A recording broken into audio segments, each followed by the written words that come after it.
people who produce the media through the credible threat of exactly what is happening to you on this highway right now. You are the mechanism. You have become what you reported. There is something clarifying about this. Not peaceful. Clarifying. The story that you have been telling in the third person has a first person now, and the first person is on a highway in a borrowed truck, and the first person is afraid in the specific full-body way that the third person's writing never quite captures regardless of how good the writing is. Many are increasingly reluctant to speak about sensitive issues, through even standard encrypted platforms. Local people in areas of intense narco activity fear that criminal groups have penetrated cell communication systems. Inside crime, you have been reporting this reluctance. You have been reporting the fear. You have been interviewing people who live inside it and trying to translate it onto the page in a way that people who don't live inside it can understand. The translation is always incomplete. The understanding is always partial. The distance between reading about the fear and being inside it is the distance you just crossed in the time it took to read 2 words on an encrypted app. Salya, the organization that runs Sinaloa, knows how to run Sinaloa in the specific way that organizations that have been running a place for decades know it, through the totality of information about who goes where and who knows whom and which journalists are close to which stories and how close the story is to publication. They knew about the article. They knew the numbers you were running. They knew the name at the end of the numbers. They made a decision that is communicated through the bounty, and the bounty communicates to you, to your editor, to your colleagues, to every journalist in Culiacan who is looking at their own half-written articles and performing their own calculations about which numbers to keep running and which to stop.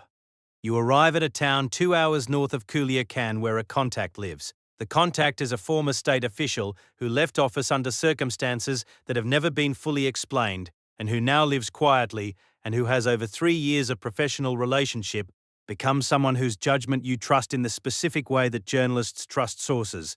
Not with friendship exactly, with the particular reliability that repeated accurate information builds between people who have been useful to each other. He opens the door. He looks at you. He says, "I heard." You say, "How?" He says, "This city hears everything." He makes coffee. You sit in his kitchen and you think about your wife driving to her mother's house and your daughter in the backseat of the car not knowing why the routine has changed and asking the questions that 7-year-olds ask when routines change, and your wife giving the answers that are true and incomplete simultaneously. You drink the coffee, you think about the article, you have the notes are in your head and on the phone that is not connected to your name and in the encrypted cloud storage that requires credentials that only you have. The article exists. The article will exist regardless of whether you're in Culiacan to publish it, because the information it contains is true and documented, and the documentation is in the cloud storage. The question is not whether the article exists. The question is whether you are the person who publishes it from the specific position you are currently in. And the answer to that question is something you are going to think about carefully before you do anything. Your editor sends a message on the other phone. He says, "We're talking to the organization. They have protocols. Safehouse options." He means the international journalist protection organizations that have been developing safety protocols for Mexican journalists since 2012, when the targeting of journalists accelerated past the institutional frameworks that existed to manage it. Mexico ranks among the world's most extreme conflicts and is the most dangerous country for civilians in multiple indices. ABC7 Chicago. For journalists specifically, the danger is a statistical reality that the press freedom organizations track in annual reports that you have cited in your own writing and that now contain the category of situation you are inside. You message back, working on it.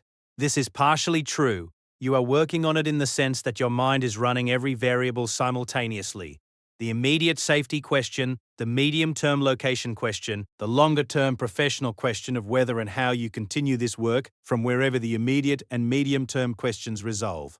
The longer-term question is the one you're not ready to think about fully yet, because it contains implications that are too large for the available bandwidth of a Tuesday morning in a borrowed truck 2 hours from where you live this morning. You think about the journalists you've written about, the ones who left, the ones who didn't.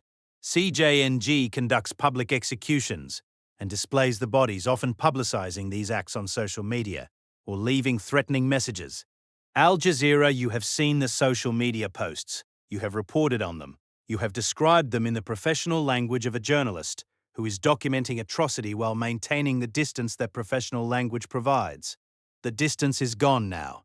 What remains is the coffee in a borrowed kitchen and the 2 words on an encrypted app, and a daughter who is somewhere in a car asking why they're going to grandma's house today, and a wife who is answering with the specific careful love of a woman who has been preparing for this for 9 years, and who drove the moment you told her to drive. You think about the article, the construction contracts, the municipal official, the numbers, the name, the plaza. The information is true. The documentation is solid. The publication would matter to the specific people in specific communities whose lives are organized around the power structure that the article describes, and would not change until the description is public, and the public is the only instrument available to journalism for producing change. You became a journalist because you believed in the instrument. 11 years in Culiacan have not changed this belief. They have refined it, made it more specific, more realistic, more aware of its own limitations and the distance between what journalism can produce and what the situation requires. But the belief is intact in the way that beliefs are intact when they have been tested, rather than protected. The instrument is still the only one available to you. The contact comes back into the kitchen. He says, there is a person in Mexico City. She runs a digital newsroom. She publishes from outside Sinaloa. She has published things that couldn't run locally before. He slides a phone number across the table. You look at the number. You look at the coffee. You think about your daughter asking why they're going to grandma's house. The article will run. Not from Culiacan. Not under your name exactly. There are configurations that protect identity while preserving authorship in the way that the press freedom organizations have developed for exactly this situation. Not through the newspaper that has your editor in it and your colleagues in it, and that exists within the geography that the bounty is posted in. Through somewhere else. Through the only instrument you have, pointed in the only direction that changes anything, published from wherever you are when you're ready to publish it. The information is true. The documentation is solid. You pick up the phone and you call the number. Criminal groups will use drones to track civil society activists, business community members, journalists. Even the mere belief that the narcos have such a capacity would complicate efforts to break collusion between politicians, businesses, and criminals. Inside crime, the chilling effect is the point.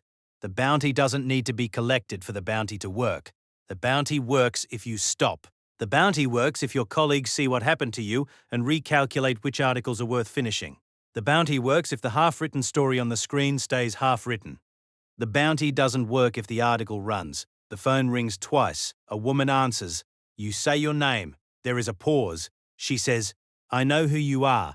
I know what happened. Are you safe right now? You say yes. She says, tell me about the story. You tell her about the story. Mexico has lost more journalists to targeted violence than almost any country on Earth outside of active war zones. The loss is not random. It is the specific, systematic silencing of the people whose job is to describe what the power that cannot describe itself actually looks like.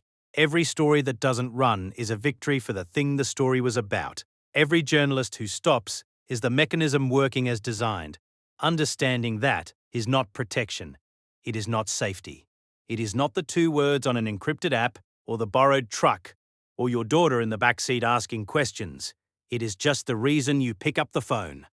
Drop your biggest takeaway in the comments. Mexico loses more journalists to targeted violence than almost any country on Earth, and the mechanism producing that loss is the same mechanism controlling everything else we've been covering. Next week, we're going inside the digital newsrooms and journalist protection networks that are finding ways to keep the reporting alive. Subscribe. You don't want to miss it.